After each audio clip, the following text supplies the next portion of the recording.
sih lu bang? Lele aja lu. Kan gua lele. Siapa bilang lele? Lela, you know. You know.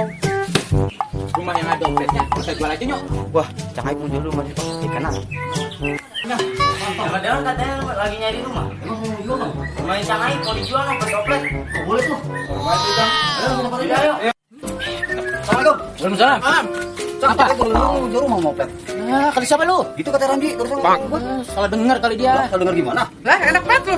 Rumah warisan gua main jual-jual aja. Lah emang dia begitu, Cing. Lah kata siapa? Tadi lu ngomong begitu. Salah dengar. Lah hoak dong ini berarti. Iya. Udah kalau rumah enggak dijual, opletan gua bayarin dah. Lu aja lagi. Udah, sekarang lu taikin dulu oplet gua, no. Ke mana?